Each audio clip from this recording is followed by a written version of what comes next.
Dust rose in lazy spirals behind the wagon wheels as the team of mules plodded along the rutted trail.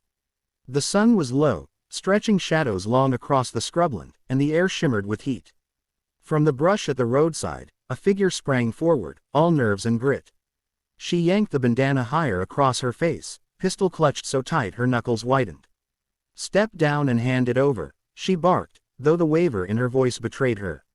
The man on the driver's bench didn't startle, didn't curse, didn't even reach for the rifle she half expected him to carry. He just eased back on the reins, bringing the wagon to a halt. His face was sun-browned, framed by the brim of a worn hat, eyes calm as a preacher at morning service. Slowly, deliberately, he lifted his hands where she could see them. "All right, ma'am," he said, voice as steady as if she'd asked for the time. "Take what you came for." The softness of his tone unsettled her more than any threat would have. She had imagined shouting, struggle, maybe a chase. Instead, he just looked at her, the faintest curl of a smile at his lips, as though she weren't robbing him at all, but interrupting some quiet thought he'd been having on the road. Her grip on the pistol faltered for half a second before she steadied it again. "Don't play games with me," she snapped. "Wouldn't dream of it," he answered, and still, maddeningly, didn't move. She kept the pistol leveled on him as she climbed onto the wagon bed.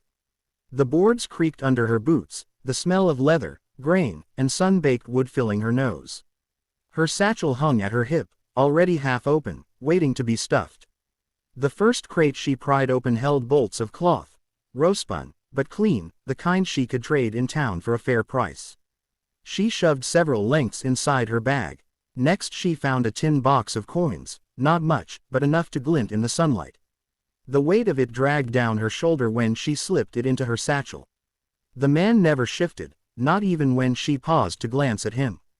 He just watched, his eyes calm, almost patient, like a man waiting for the kettle to boil. His hat shaded his face, but she could see the lines of a smile still lingering there. It made her skin crawl. She rummaged deeper, her hands moving quicker now, as if speed alone would keep the unease from catching her. Dried goods, a silver flask, some rope, a pocketknife. She took everything that looked worth more than a few coins. Her bag bulged, and when she slung it across her shoulder, she staggered a step from its weight. "That all you've got?" she asked, breathless, daring him to protest, to rise, to break the strange spell of his silence. "That's all," he replied simply, voice smooth as river stone. She narrowed her eyes. He hadn't pleaded, hadn't cursed her, hadn't even asked why. For the first time, she wondered if she was the one being robbed, though she couldn't have said of what. She backed down off the wagon, boots crunching in the dust, the satchel heavy enough to pull her sideways. Her horse stamped nervously where she'd tied it to a mesquite trunk, ears flicking back and forth as if it too could sense something wasn't right. She kept the pistol trained on the man, though her arm ached from holding it so long.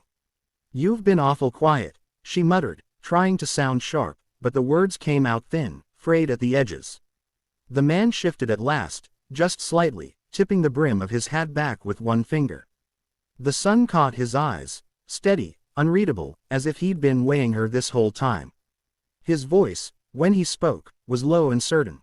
"You forgot one thing." The words rooted her to the ground. She tightened her grip on the pistol. "What's that?" He smiled then. Not mocking, not cruel, but with a kind of certainty that made her stomach tighten. His teeth flashed white against his sun-browned skin. "My last name." The sound of it hung in the air like a riddle, as if she were supposed to understand the weight of what he meant. The certainty in his tone struck her harder than a shout would have. For the first time since stepping out of the brush, she felt the balance of power slide out of her hands. Her breath hitched, the pistol trembling just enough for him to notice. She glanced down at the crates again, searching for some clue in his words. That was when she saw it, burned into the wood, dark and sharp as a scar, a cattle brand, a sprawling letter entwined with a symbol she recognized. She'd seen it scrawled on tavern walls, whispered about in backroom deals, spoken in the same breath as threats. Her mouth went dry. The satchel seemed to grow heavier by the second, its weight no longer golden goods, but the burden of a mistake too large to undo. The man rose slowly from the bench, every movement unhurried, deliberate, as if he had all the time in the world. He didn't reach for a weapon, he didn't need to. His presence alone was enough. Now she remembered the name. Everyone in the territory did. It wasn't just a rancher's brand, it was power. Land, men, law, and fear, all carried on the back of that name. A man whose kin rode with sheriffs by day and hired guns by night. A man nobody crossed without paying in blood. Her stomach twisted. She wanted to run, to throw the satchel into the dust and vanish into the brush, but her boots wouldn't move. His eyes stayed on her, steady, patient, as if waiting for her to piece it together. "You know it now, don't you?" he said softly, almost kindly. She swallowed hard, her pistol lowering despite herself. She hadn't just robbed a wagon. She'd tried to rob the wrong man, the one whose last name carried more weight than anything she could ever steal. And she knew, with a cold certainty, that the real cost of this robbery hadn't even been asked of her yet.